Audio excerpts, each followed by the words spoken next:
جبکہ ساری کائنات خدا کے حکم کے تحت چل رہی ہو اور ہم خدا کے سوا کسی اور کے حکم کے تحت چل رہے ہوں یا خود اپنی مرضی سے چل رہے ہیں اور اپنے خود مختار بن کر، تو گویا ہماری زندگی کائنات کی زندگی کے ساتھ پوری طرح سے متصادم ہے، ایک مستقل کانفلکٹ ہے جو ہماری اور ساری کائنات کے درمیان ہو رہا ہے۔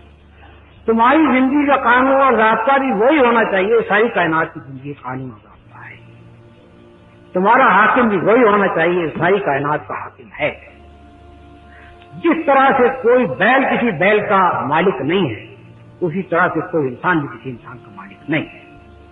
سارے انسان صرف اللہ تعالیٰ کے بندے ہیں اور ان کو خدا کے قانون کی پابندی کرنی چاہیے۔ تیسری بات جو رسول اللہ صلی اللہ علیہ وسلم نے بتائی وہ یہ ہے کہ جو قانون اللہ تعالیٰ نے بھیجا ہے وہ نبی کی حیثیت سے میرے ذریعے سے بھیجا، میں خود بھی اس قانون کا پابند ہوں، مجھے کوئی حق خود بھی اس کے اندر ترمیم کرنے کا نہیں ہے۔ میں اتباع کرنے پر مامور ہوں، اپنی طرف سے کوئی نئی چیز پیدا کرنے پر مامور نہیں ہے۔ میں بھی اس کی پابندی کروں گا اور تم بھی اس کی پابندی کرو گے۔ قانون الہی جو کتاب اللہ کی صورت میں ہو یا رسول اللہ صلی اللہ علیہ وسلم کی سنت کی شکل میں، اس کی پیروی انسان کو کرنی چاہیے، باقی تمام قوانین کو رد کر دینا چاہیے۔ صحابہ کرام کا قاعدہ تھا کہ رسول اللہ صلی اللہ علیہ وسلم جب کسی بات کا حکم دیتے تھے اور ان کے دل میں کوئی شبہ پیدا ہوتا تھا تو وہ پوچھتے تھے کہ یا رسول اللہ یہ خدا کے حکم سے آپ فرما رہے ہیں یا خود آپ کی اپنی رائے ہے؟ اگر خدا کے حکم سے آپ فرما رہے ہیں تو سر جھکا ہوا ہے، اطاعت کریں، لیکن اگر آپ کی رائے ہے تو ہم اپنی رائے پیش کرتے ہیں، ان پر بھی غور فرمائیے، اگر پسند ہو تو قبول فرمائیے۔ یعنی اس طرح سے رسول اللہ صلی اللہ علیہ وسلم نے لوگوں کو تربیت دی کہ خدا کی بندگی کرو، خدا کے رسول تک کی بندگی نہ کرو۔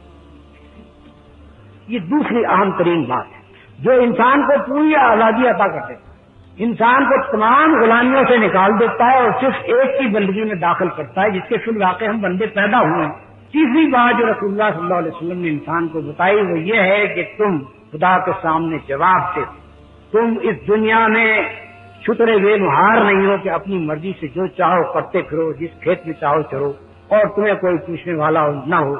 بلکہ تم اپنے ایک ایک فعل، اپنی پوری زندگی کے متعلق خدا کے سامنے جواب دے ہو۔ مرنے کے بعد تم کو اٹھنا پڑے گا اور اپنے اعمال کی جواب دے۔ یہ ایک ایسی طاقت تھی اخلاقی کہ گویا ایک ایک انسان کے ضمیر میں ایک پولیس مین بٹھا دیا گیا کہ جو اس کو خود روکتا ہے برائی کرنے،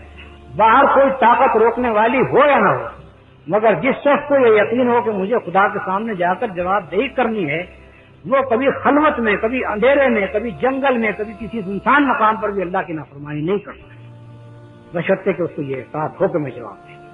اس سے بڑا انسان کے لیے ریفارم کا، اس کی اصلاح کا، اس کے اخلاق بنانے کا کوئی ذریعہ نہیں۔